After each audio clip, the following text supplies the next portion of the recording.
Hi everyone, today we're going to do a quick grammar review on complete sentences and fragments in order to better improve our writing. So a complete sentence is one independent clause. Sometimes we can combine independent clauses to make complex sentences, but we're going to start with the basics right now with what does a complete sentence need? So here's the requirements and the order in which you usually see these requirements appear in a sentence.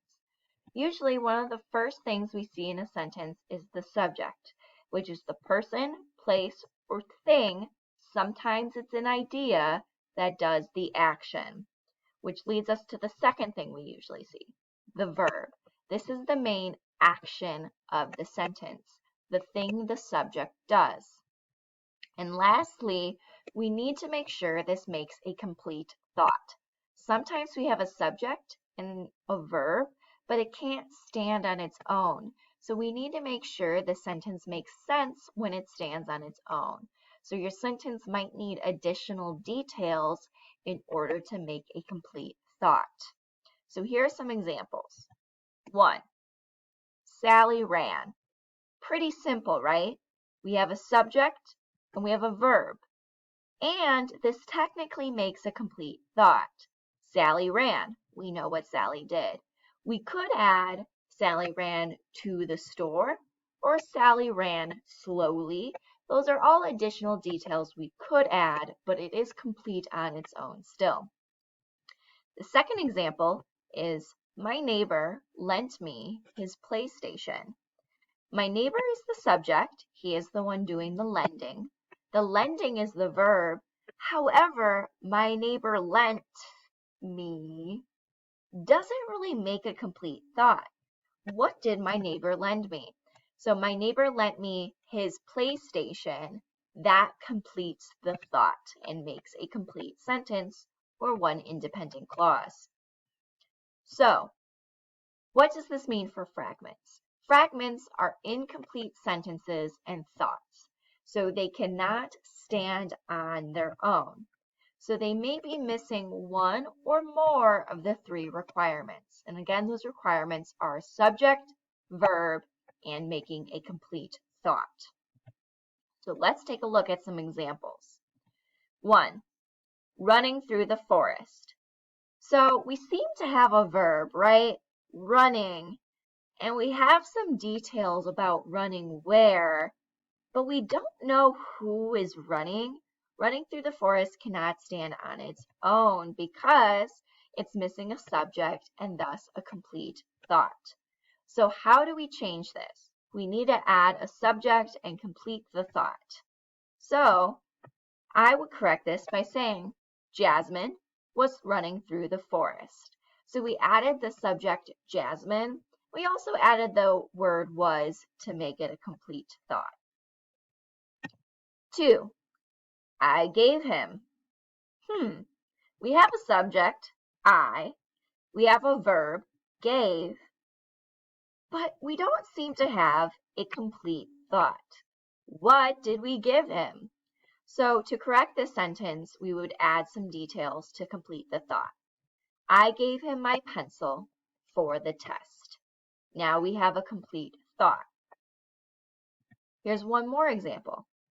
When Theo was younger. Now this one's tricky. We have a subject, Theo. We have the verb, was, and we have an additional detail, younger. Theo was younger could stand on its own.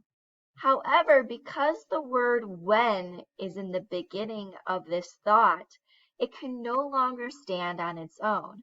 When Theo was younger, he did what? What happened? It does not stand on its own. So we're missing a complete thought, and we actually have to add an additional subject and verb to complete the thought. So I could correct this by saying, when Theo was younger, he wanted to be a firefighter. So now we have completed that thought and added a little bit of extra information. So the only exception to this is if you write a command or a request. So if you're commanding someone to do something or requesting someone to do something, sometimes you do not need a subject. For example, pass the syrup, please, or give me your test. Those can all stand on its own without a subject since it is a command.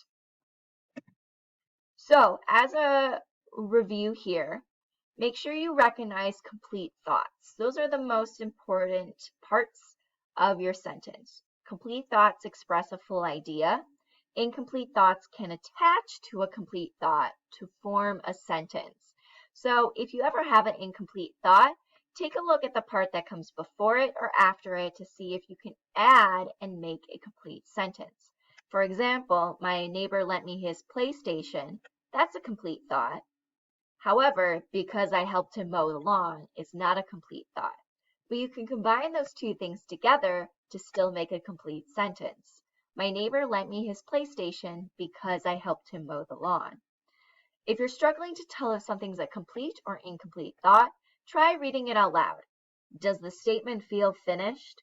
Reading it out loud is always a great way to check mistakes. For example, a complete sentence would be, the girls went to the park because they wanted to go on the slide. Or, it's raining. I'm cold. Are you hungry?